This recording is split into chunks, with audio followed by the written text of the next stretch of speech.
Genesis, Olympics 1896, Athens, Greece. The evolving face. April 1896 was a month when the entire world was absolutely enthralled to see athletes from all over the world reaching Athens to participate in what we now know as Games of the First Olympiad. It wasn't only about sports. For the first time, it was rationalized and consensuously contemplated that sports had its individual character, no geographical boundaries, no racial discrimination, and competition depicting human mastery, artistry, and endurance. Olympics for the first time were introduced to the world at Athens, where it had all started centuries ago. Olympics had a unique philosophy, color, and charm. It wasn't only about competition. It was delineating of human moments, human chemistry, mental attitude, resolve, self-evasiveness, inherent element of self-grandeur. Some played for pride, some played for charm, for overt exposure. Athens was unanimously chosen as the host city during a congress organized by Pierre de Coubertin, a French pedagogue and historian, in Paris on June 23, 1894. The International Olympic Committee, IOC, was also instituted during this Congress. Despite many obstacles and setbacks, the 1896 Olympics were regarded as a great success. The Games had the largest international participation of any sporting event to that date. The Panathinaikos Stadium, the only Olympic stadium used in the 19th century, overflowed with the largest crowd ever to watch a sporting event. The highlight for the Greeks was the marathon victory by their compatriot, Spiridon Louis. The most successful competitor was German wrestler and gymnast Karl Schumann, who won 4 events. After the Games, Rise Coubertin and the IOC were petitioned by several prominent figures, including Greece's King George and some of the American competitors in Athens, to hold all the following Games in Athens. However, the 1900 Summer Olympics were already planned for Paris. Except for the intercalated Games of 1906, the Olympics did not return to Greece until 2004 Summer Olympics, some 108 years later.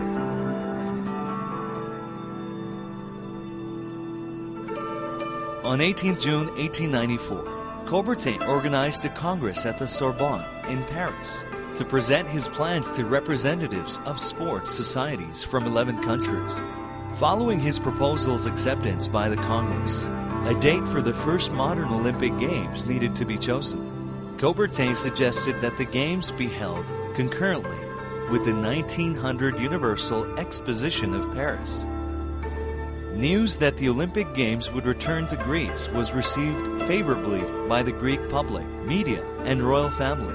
According to Coubertin, the Crown Prince Constantine learned with great pleasure that the Games will be inaugurated in Athens. Coubertin went on to confirm that the King and the Crown Prince will confer their patronage on the holding of the Games. Constantine later conferred more than that. He eagerly assumed the presidency of the 1896 Organizing Committee. However, the country had financial troubles and was in political turmoil. The job of Prime Minister alternated between Charleos Trikoupouis and Theodoros Deligiannis, frequently during the last year of the 19th century. Because of this financial and political instability, both Prime Minister Trikoupouis and Stefanos Dragoumis, the president of Zappa's Olympic Committee, which had attempted to organize a series of national Olympiads, they believed that Greece could not host the event. Shot put. The athletics events had the most international field of any of the sports. The major highlight was the marathon. Held for the first time in international competition, Spiridon Louis, a previously unrecognized water carrier, won the event to become the only Greek athletics champion and a national hero. Although Greece had been favored to win the discus and the shot put, the best Greek athletes finished just behind the American Robert Garrett in both events. Athletics. No world records were set. a few top international competitors had elected to compete. In addition, the curves of the track were very tight, making fast times in the running events virtually impossible. Despite this, Thomas Burke of the United States won the 100-meter race in 12.0 seconds and the 400-meter race in 54.2 seconds. Burke was the only one who used the crouch start, putting his knee on soil, confusing the jury. Eventually, he was allowed to start from this uncomfortable position. Robert Garr, Spiridon Louis. At Neo-Phaleron Velodrome, only one road event was held, a race from Athens to Marathon and back, a total of 87 kilometers. In the track events, the best cyclist was Frenchman Paul Masson, who won the one-lap time trial, the sprint event, and the 10,000 meters. In 100-kilometer event, Masson entered as a pacemaker for his compatriot, Leon Fleming. Fleming won the event after all. And after stopping to wait for his Greek opponent, Giorgio Kouletis, to fix a mechanical problem, the Austrian fencer, Adolf Schmal, won the 12-hour race, which was completed by only 2 cyclists, while the road race event was won by Aristides. Fencing. The fencing events were held in Zapion, which built with money Evangelos Zappas had given to receive the ancient Olympic Games. Had never seen any athletic contests before.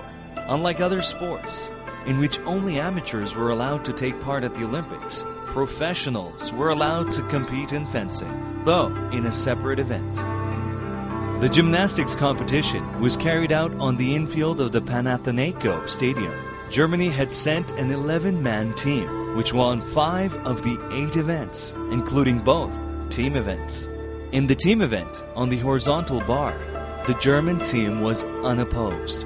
3 Germans added individual titles. Hermann Weingartner won the horizontal bar event. Alfred Flatto won the parallel bars. And Karl Schumann, who also competed successfully in wrestling, won the vault. Louis Zutter, a Swiss gymnast, who won the pommel horse, while Greeks Ioannis Mitropoulos and Nikolaos Andreakopoulos were victorious in the rings and rope climbing events, respectively. Shooting. Held at a range at Kallithea, the shooting competition consisted of 5 events, 2 using a rifle and 3 with a pistol. The first event, the military rifle, was won by Pantelis Karasevdas, the only competitor to hit the target with all of his shots. The second event, for military pistols, was dominated by 2 American brothers. John and Sumner Payne became the first siblings to finish first and second in the same event. In order to avoid embarrassing their hosts, the brothers decided that only one of them would compete in the next pistol event, the free pistol. Sumner Payne won that event, thereby becoming the first relative of an Olympic champion to become Olympic champion himself.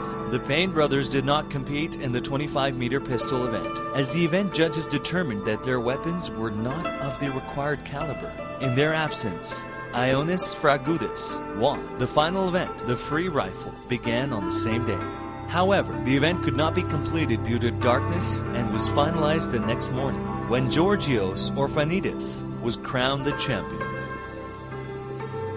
The swimming competition was held in open sea because the organizers had refused to spend the money necessary for a specially constructed stadium. Nearly 20,000 spectators lined the Bay of Z off the Piraeus coast to watch the event. The water in the bay was cold, and the competitors suffered during their races. There were 3 open events: men's 100-meter freestyle, men's 500-meter freestyle, and men's 1,200-meter freestyle, in addition to a special event open only to Greek sailors, all of which were held on the same day, April 11th. For Alfred Hajos of Hungary, this meant they could only compete in 2 of the events, as they were held too close together, which made it impossible for him to adequately recuperate.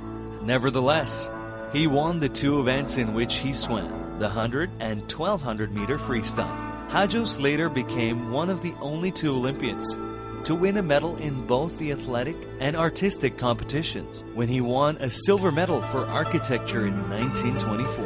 The 500-meter freestyle was won by Austrian swimmer Paul Newman, who defeated his opponents by more than a minute and a half. Although tennis was already a major sport by the end of the 19th century, none of the top players turned up for the tournament in Athens. The competition was held at the courts of the Athens Lawn Tennis Club and the infield of the velodrome used for the cycling events. John Pius Boland, who won the event, had been entered in the competition by a fellow student of his at Oxford, the Greek Konstantinos Manos. As a member of the Athens Lawn Tennis Subcommittee, Manos had been trying, with the assistance of Boland, to recruit competitors for the Athens Games for among the sporting circles of Oxford University. In the first round, Boland defeated Friedrich Traun, a promising tennis player from Hamburg, who had been eliminated in the 100-meter sprint competition. Boland and Traun decided to team up for the doubles event, in which they reached the final and defeated their Greek and Egyptian opponents after losing the first set. The sport of weightlifting was still young in 1896, and the rules differed from those in use today. Competitions were held outdoors, in the infield of the main stadium, and there were no weight limits. The first event, held in a style now known as the clean and jerk. Two competitors stood out, Scotsman Launceston Elliot and Viggo Jensen of Denmark. Both of them lifted the same weight, but the jury, with Prince George as the chairman, ruled that Jensen had done so in a better style. The British delegation, unfamiliar with this tie-breaking rule, lodged a protest. The lifters were eventually allowed to make further attempts, but neither lifted improved, and Jensen was declared the champion. Elliot got his revenge in the one-hand lift event, which was held immediately after the two-handed one. Jensen had been slightly injured during his last two-handed attempt and was no match for Elliot, who won the competition easily. The Greek audience was charmed by the Scottish victor, whom they considered very attractive. A curious incident occurred during the weightlifting event. A servant was ordered to remove the weights, which appeared to be a difficult task for him. Prince George came to his assistance. He picked up the weight and threw it a considerable distance with ease, to the delight of the crowd. No weight classes existed for the wrestling competition, held in Panathinaikos Stadium, which meant that there would be only one winner among competitors of all sizes. The rules used were similar to modern Greco-Roman wrestling, although there was no time limit, and not all leg holds were forbidden, in contrast to today's rules. Apart from the Greek contestants, all the competitors had previously been active in other sports. Weightlifting champion Launceston Elliot faced gymnastics champion Carl Schumann. The latter won and advanced into the final, where he met Georgios Sitas, who had previously defeated Stefanos Christopoulos. Darkness forced the final match to be suspended after 40 minutes. It was continued the following day, when Schumann needed only a quarter of an hour to finish the bout.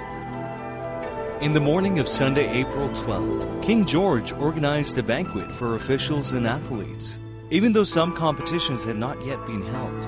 During his speech, he made clear that as far as he was concerned, the Olympics should be held in Athens permanently. The official closing ceremony was held the following Wednesday, after being postponed from Tuesday due to rain. Again, the royal family attended the ceremony, which was opened by the national anthem of Greece and an ode composed in ancient Greek by George S. Robertson, a British athlete and scholar.